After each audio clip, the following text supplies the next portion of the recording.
Finished my belt grinder, as you can see and hear. Runs pretty good. That was on wasn't the fastest speed. That was on 4 to 2. I'm not sure what 4 to 3. I'm not sure what speed anyway. I had it on the fastest speed a minute ago, which is a little over 9,000, and I don't like that. That's just too fast, man. It's slinging the grit off the belt. Not quite. Anyway, I built this out of pretty well scrounged material. The metal, I bought the pulleys, the pillar blocks, the D-plate I bought with the wheels, toolbar, tool arm, tracking wheel, and drive wheel from Oregon Blade Maker off of eBay. Pretty happy with those. Nice, nice quality, and the customer service. They have really good customer service. I used a hinge, door hinge for my tracking mechanism.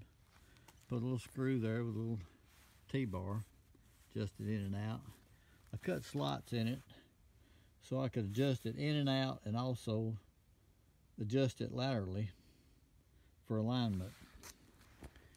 I also use this little torsion bar for belt tension. I made it so when I push down to release my belt, it locks in place. I chain my belt or fiddle around with it, and then I just pull the arm back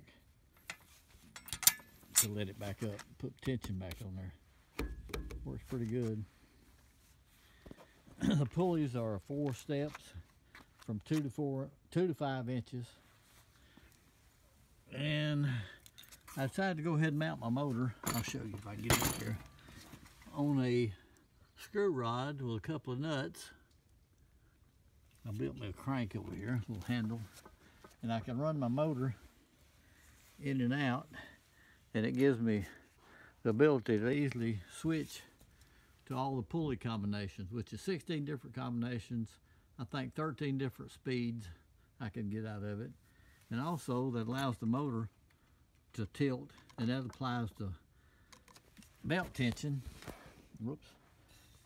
The belt tension by the weight of the motor. And all I have to do to change the belt is just push up, lift it up, change the pulley, let it back down again. Easily done. I don't have to undo anything, loosen any bolts, and I put it on wheels. Whoops, finger got in. I put it on wheels because it's rather heavy. It was hard for me to move. Made me a T-handle. The wheels are not.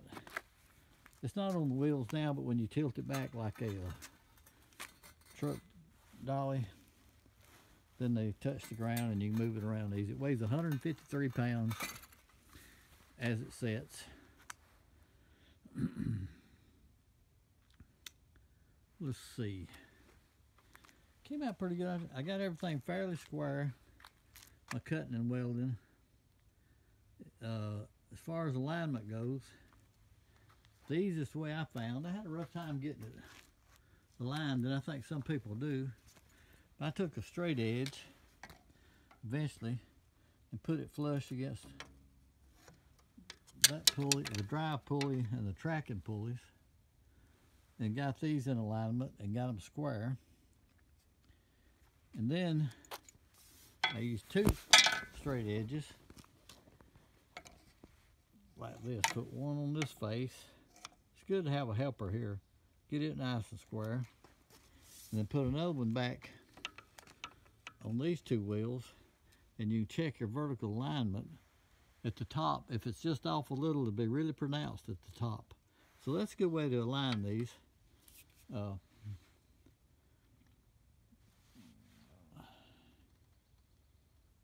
Because if you make a mistake, it's not perfectly square when you put it together. That's okay. You can, hold on, let me get my belt back on there.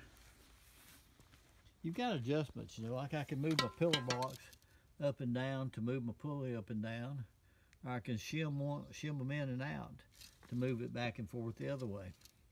You do the same thing if you got a direct mount motor. You can twist your motor or shim it up and down to get that pulley squared up. Now I think if you get the drive pulley squared were your D plate pulleys, wheels. And then you get those all squared up. Then it's pretty easy to square this one up by either moving it in and out or adjusting it laterally and get it to run true. Once you get them lined up, it will track easily and it'll track true. Seems like it'll just about any speed.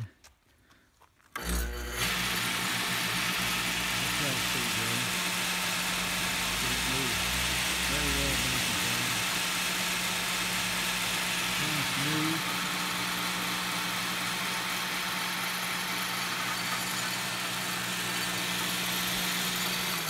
I think I have speeds, I think 13 speeds from right around 1400 surface feet per minute up to a little over 9,000.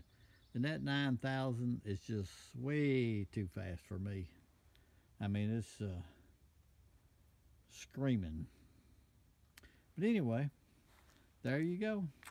I also made one other thing. I made this bracket for my motor so I could slide it up and down the shaft. I started to weld it in place, but I said, well, no, I might want to take it off. Plus, since I made it movable, you can use a wide variety of belts. Length is not critical because you can just let it up and down however you want to adjust to your belt. And your belt tension will stay pretty much the same because your motor weight is laid on it. So that came out pretty slick. Anyway, not the best weld joints. Some of them, don't look at them too close. And because this was kind of a backyard shade tree apparatus, I bought me a little $94 welder off Amazon to weld it with. It did pretty good, really, wire welder. And I had a little bandsaw, hand bandsaw, to cut my metal. And a high-speed angle grinder, kind of shape stuff up and cut and finish. And all in all, I'm happy with it. It will move some metal. It'll throw some sparks. And now I can start back making knives. There you go. If you decide to build one, good luck. It's a fun project. It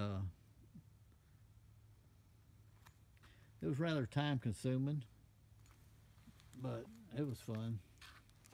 All right, thanks for watching. Enjoy. Bye.